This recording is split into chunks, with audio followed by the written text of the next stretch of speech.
Yeah, you're fine.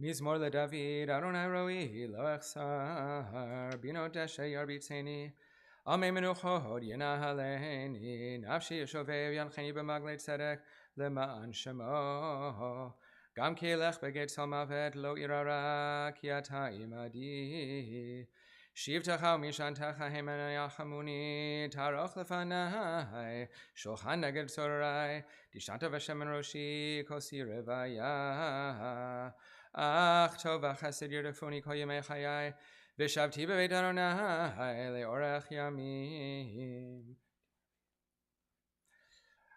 A Psalm of David, this famous 23rd Psalm, many of us have heard so many times at gatherings such as these. The Lord is my shepherd, I shall not want. He makes me lie down in green pastures. He leads me beside the still waters. He restores my soul. He guides me in straight paths for his name's sake. Though I walk through the valley of the shadow of death, I will fear no evil, for you are with me. Your rod and your staff, they comfort me. You prepare a table before me in the presence of my enemies. You have anointed my head with oil, my cup runs over. Surely goodness and mercy shall follow me all the days of my life, and I shall dwell in the house of the Lord forever. I want to welcome all of you as we come here to remember and celebrate this really amazingly long life of Sarah. This psalm I just read says towards the end, surely goodness and mercy shall follow me all the days of my life. And Sarah certainly had a lot of days of her life. I was visiting her several times when she was at VGH for a while in February, March, and I thought how amazing it is that I'm coming to visit and be with someone in our shul who's not just a longtime congregant, but is 103 years old. And I think when I started visiting her, she had just had and celebrated her 103rd birthday at the hospital. And I was telling her a few of her family members yesterday as we were talking about Sarah and talking about today. I sort of expected to not converse much with someone of that huge age, that a number that high. But even though at that age Sarah wasn't totally understanding what was going on, but we had real conversations, and I thought, what an amazing thing to be born in February 1922 and live to May 2025. And by the way, I know, and many of you might know, that her name was Sarah, and some people might have called her Sarah in recent years, but I know throughout much or most of her life she was Sari, or I think Grandma Bobby to some people. Oh, you're nodding your head. I want to make a special point now to name some of the family members. I'm not able to name everyone in the large family, but I'm certainly thinking of all of you, and many of us today in the past few days have been thinking not just of Sarah herself, but of Maury, her husband of I think 64 years. Amazing. May his memory be for a blessing. And we think of Sarah's older sister, Minnie, who is it 107? No, 109 next week. 109 next week.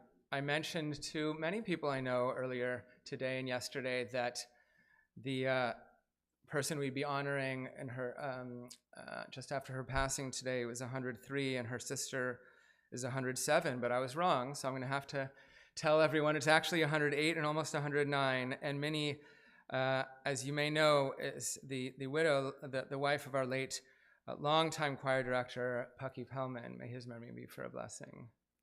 And Marnie is here, and Barry, two children of Sari and Maury, and Barry's wife Pamela, who are all three of them are with us right here, and Barry and Pam have Jesse and Hannah, who are here. And Sari's sons, Peter and Ron, have both passed away, so we think of them. And Ron's wife, Anne, is here with us as we remember Sari. And Ron and Anne's children, Kamala and Matthew. And I was going to say that David, unfortunately, is far away in Colombia, but I was surprised. Here he is. It's amazing that you made it here to honor Sari. And they're also spouses and children of grandchildren, and Sari's 2 great-grandchildren.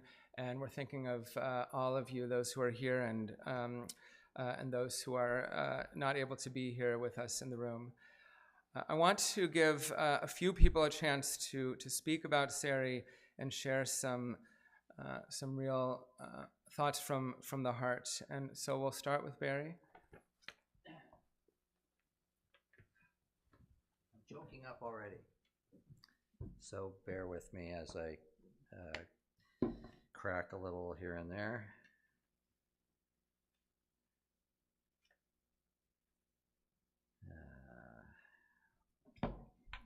Wasn't she a sweet lady?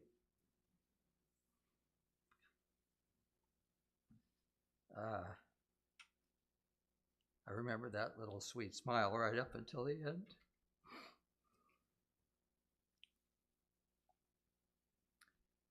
I remember her as so loving and supportive always to me, to my family, to all the kids, grandkids. Always had my back, always had everyone's back. Even when her memory was failing, she could still do math in her head. I was amazed at times. She might forget what she had just said, but ask her to subtract this and that, and she could do it. She was a very smart lady. Very open-minded lady. She was accepting of everything that came her way. She loved tennis. She played tennis for years. She loved mahjong, bridge, and she loved her friends. She had lots of friends.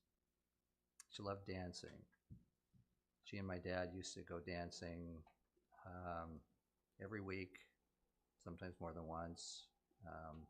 She and Dad were great dancers. She passed that on to her children, grandchildren.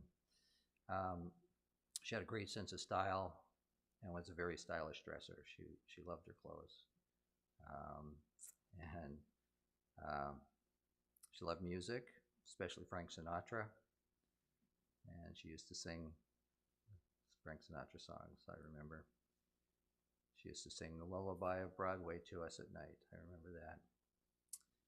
She was everything a mother should be. She was a great cook, always made sure we had plenty to eat, generally more than we needed or wanted.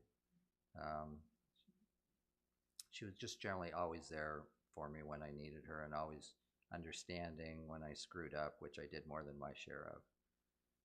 She always ran interference between me and my dad when we'd get into it, which happened now and then, maybe more now than then. Generally, she would take my side more than not, poor Dad. So she was very protective of her children. She was really the rock of the family. She often had to manage things. My dad used to travel a lot, but she was always there. You might not know, she was actually apparently an amazingly fast typist and won awards when she was a young woman.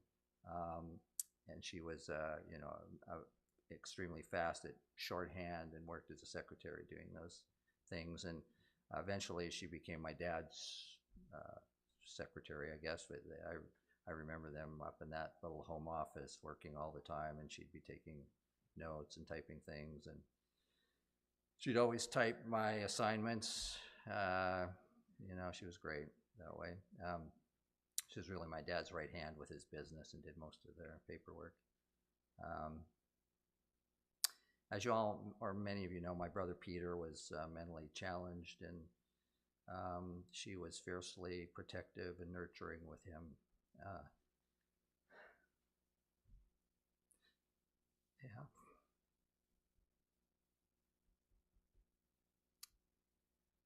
sorry, just thinking about my brothers, Peter and Ron, who aren't here. She was very involved with Hadassah and also with ARC. I could go on, but I'm sure there isn't enough time to say all the things I'd love to say that other people want to talk. Suffice it to say, I think she was the best mom anyone could ever have, and I'll miss her. Thank you.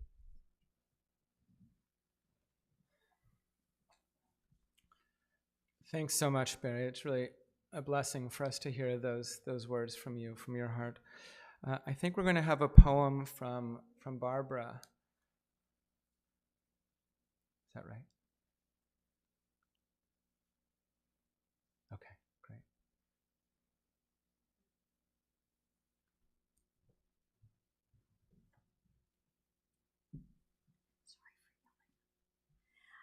I had promised myself I would never use a cell phone to read a poem from, and here I am, so.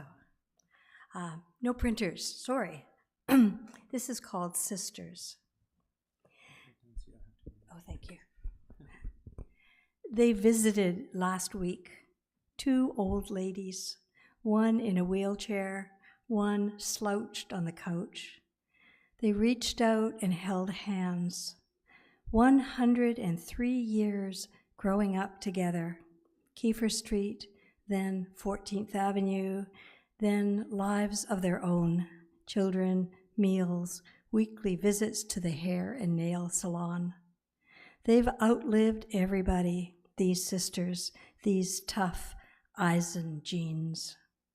My aunt, always beautifully dressed, bridge and mahjong and tennis games at the club, dancing with her husband, working with him, traveling, a partnership, a rare and difficult success. Those Eisen genes absorbing whatever is thrown at them. So many losses. How does one endure? Little by little until enough. Rest easy, lovely Sarah, matriarch, mother of multitudes, visited by angels on your doorstep. Eshet Chayil, woman of valor, we honor you.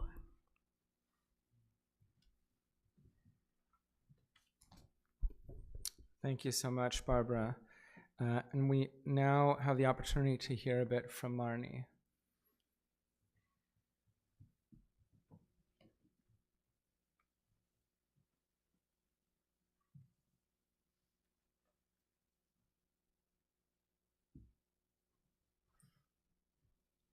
Just following up with Barbara's poem, it was a wonderful event that we had last week when the 2 sisters were together.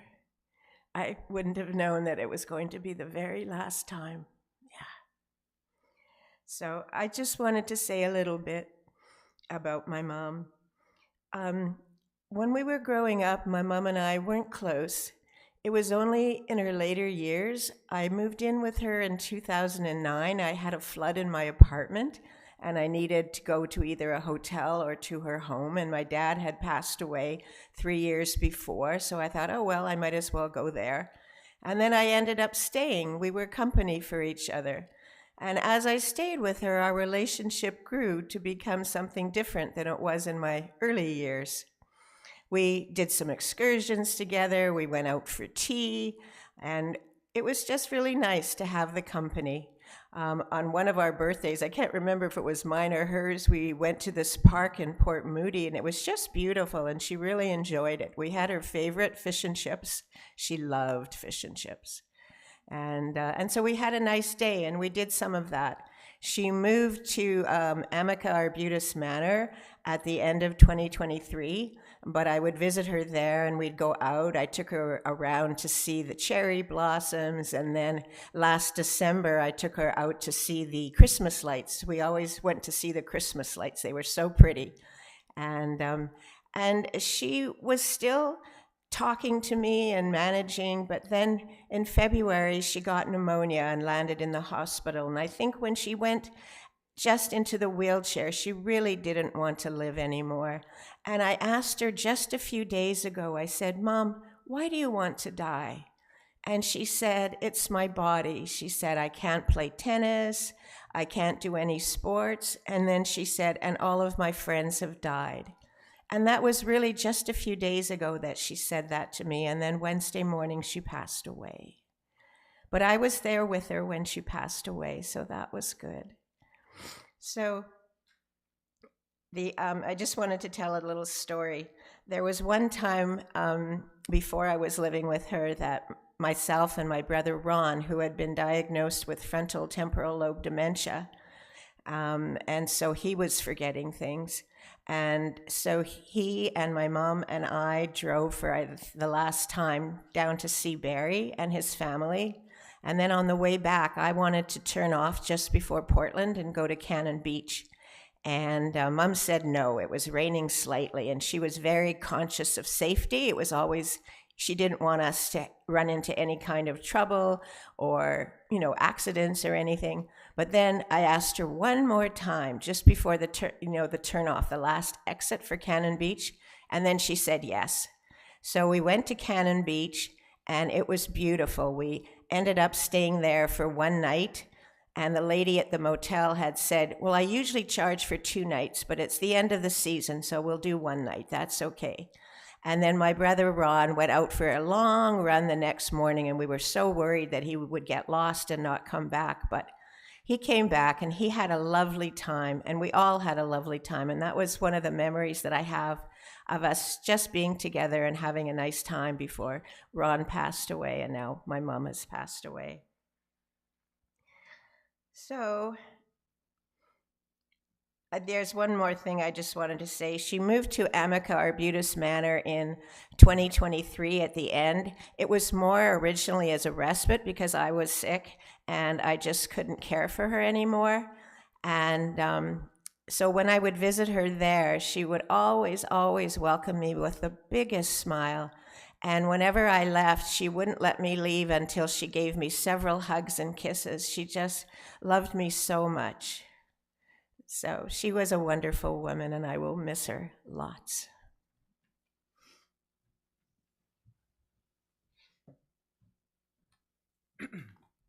Thank you so much, Marnie, for sharing with us. And Michael?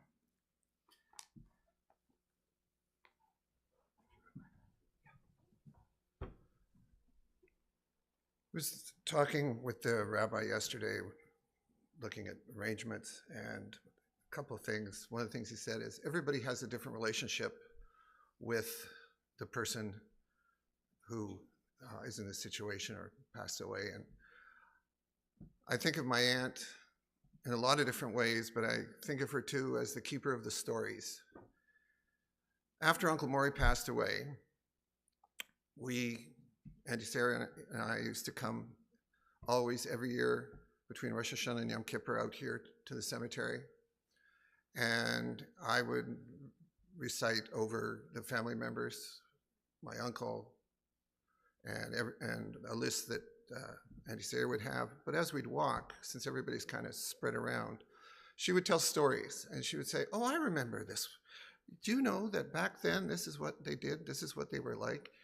And some of the stories were hilarious. Some of them were, it was amazing what people got up to in those days.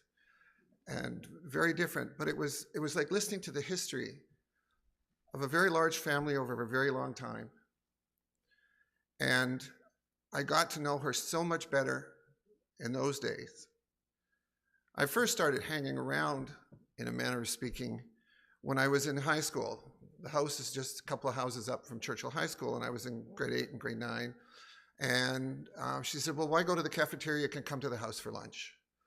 So I started doing that, and I would come to the house quite often for lunch over the years. And for my friends who are here today, some of you may know that I have somewhat of attraction to wagon wheels and Twinkies. And my aunt is solely responsible for that, because after lunch, before I would go back to school, she would say, "Do you want a wagon wheel? Do you want a Twinkie?" And that's how it got started with my addiction. But she was a great lady, right to the very end. Marnie mentioned kisses. When Vicki and I used to go to visit her on the weekends, before we'd leave, she'd say, give me a kiss before you leave. We'd give her a kiss. We'd start to walk to the door. It'd be a little quiet. And then she would say again, wait a minute, you didn't give me a kiss. And back we'd go. What was the record? 4 times or something like that before we made it out the door? But she was a great lady. She was the calm between the storm. Marnie and Barry will very well know, if my mother, who was the bookkeeper at working with them, between the two of them, it was like having a large loudspeaker on each ear, screaming at each other for everything, and Aunt Sari was just calm through the whole thing. I'm going to miss her for her wisdom, for her wit, for what she had to offer, and everything that she gave me over the years.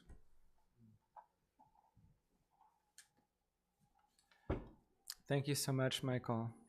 And last, we'll have Pamela share a little bit.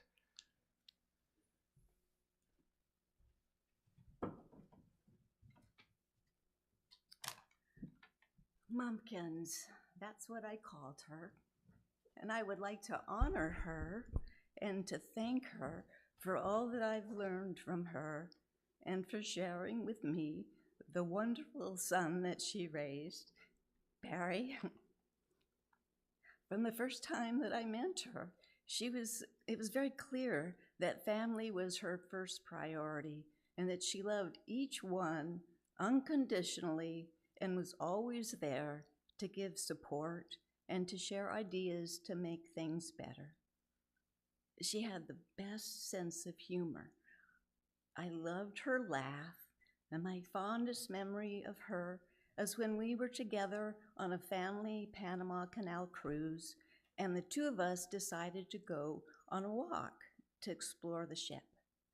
And we got very, very lost, completely turned around, and we just laughed the whole time. And that was my favorite thing that I remember, because she loved to laugh, and we had so much fun together.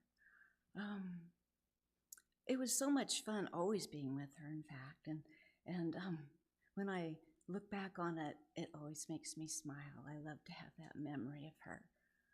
Over the years, when I would get to see her, either talking on the phone or when we'd get to come up here for a visit, she'd always tell me that she loved me, and she would blow kisses. It was so sweet.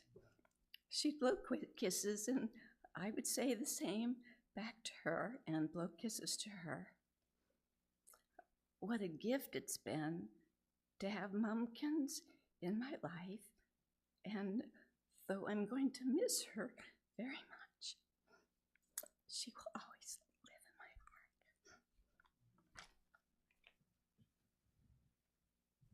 heart. Thank you, Pamela, and thank you everyone who spoke about Sari. Really such an honor for all of us to hear those words from loving family members.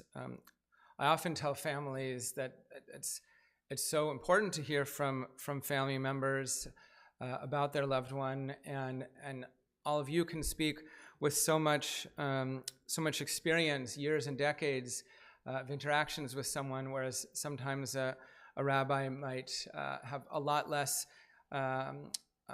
fewer stories of direct interactions. I got to meet, as I said earlier, Sari a few times in person myself towards the end of her life, and I just want to mention a few more things after hearing such lovely words from all of you.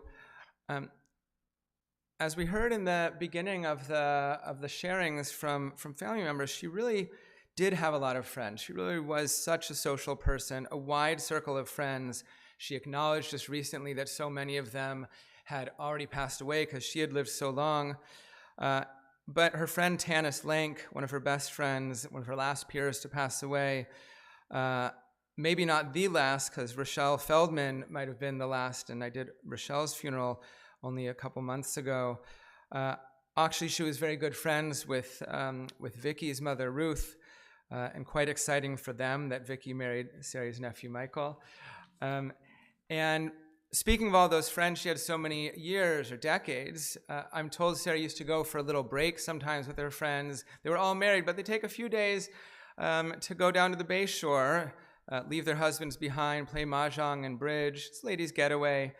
But they weren't always going away for girls' retreats. We heard about how Sari and Maury and their couple's friends were avid dancers. They go dancing together to the roof downtown, the panorama roof at the Hotel Vancouver. But she was involved in the community as well, active in Hadassah. I told her family yesterday, I've had the honor of speaking with many families in the past 8 or 9 years when remembering a loved one who's just gone, who was involved in a huge way with the Hadassah Bazaar, and Sari was involved in this famous bazaar as well. And there's a great story we heard about. Someone mentioned her love of Frank Sinatra, but she decided one day to donate tons and tons of Frank Sinatra records to the bazaar. And the family said, "Mom, what are you doing, giving away all these records?" And she said, "Oh, I'll get them back." But somehow someone had stolen them already before they even went to the bazaar to be sold at the bazaar. So sadly, she never got them back. But she wanted to contribute, obviously.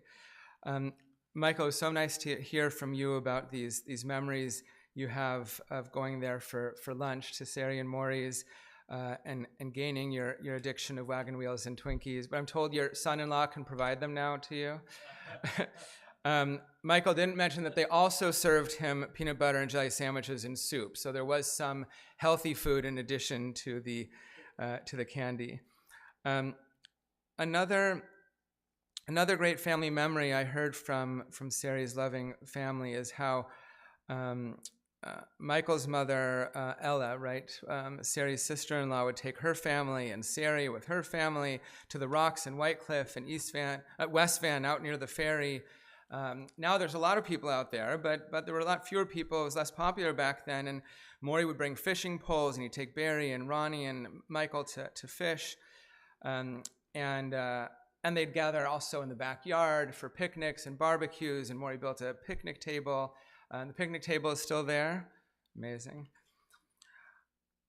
And as we heard, thinking about Sari's, just her essence, her character, I think we heard already that Michael told me he never saw her get in an argument with anyone. She was accommodating. She was the calm in the storm, as you said, Michael. And maybe the family was a bit loud sometimes. Dinners at Pesach and Rosh Hashanah maybe had a lot of volume. What's going to come next in the Seder?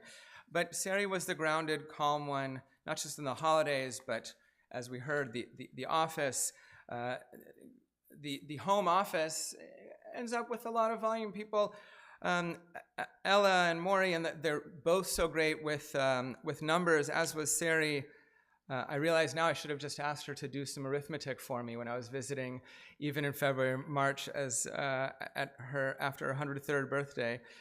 But Sari was the one who wouldn't get excited. She wouldn't get upset, and not one to complain. I know it was so difficult for you, Barry, thinking about your brothers. May their memories be for a blessing. And as you said, your brother Peter, there were medical things that would come up for Sari and her family members. And as we think about Peter and his mental challenges throughout his life, and he was in some group homes after age 18, and some really, including a really good one I heard about that was so supportive. But Sari was so supportive, as you said, continuing to visit him at least weekly throughout and bringing him things like Subway sandwiches that he loved. And she never complained. She just loved and supported. And seeing him every week was good for her. We know that. And she would also say for Peter to see her weekly gave him something to look forward to. Just her love, her dedication, and support. And that dedication popped up in other areas. She'd volunteered in the gift shop in Louis Briar for 27 years. And a lot of those years, at least probably 15 of them, were volunteering alongside Ella, her sister-in-law. When Ella passed away, Sari wanted to keep volunteering, really to honor Ella's memory, and she kept doing it all the way until probably just before COVID. Many times we talk, especially in the beginning of a eulogy, about someone's childhood. We'll go chronologically through their life. Sari's childhood was 100 years ago. It's so long. And there might be some details floating around about that childhood so long ago. But a couple of them that I heard, they would drive to Seattle to get goat's milk. She and her friends love going to the beach, and they go often with their families. And those friends from childhood, many of them are that close-knit group of friends that stayed together in Vancouver for so long. Later on, they would be at Richmond Golf Club, out playing cards, bridge, and mahjong, playing until eventually none of them could drive anymore. They had reached that age. But earlier on, as they went to play cards regularly, the men would be golfing, the women would be playing cards. Back then, decades ago, maybe the women weren't commonly working, but as we heard, of course, Sari did work in the home office. I want to just wrap up and say someone, actually Barbara, I think in your poem, you mentioned Eshet Chayil, a woman of valor. And I told Barry just over there before we started, I don't feel like I need to read the same text about every person, but a woman of valor is one that is read often for women. But I'm really glad that this spoke to you as well, Barbara, as we think of someone, Sari, who is clothed with strength and splendor. It says in Eshet Chayil, this section from the book of Proverbs, looking to the future cheerfully, opening her mouth with wisdom, her tongue guided by kindness. She oversees the activities of her household and never eats the bread of idleness. Her children come forward and bless her. As we have seen today, her children and other family members coming to bless her.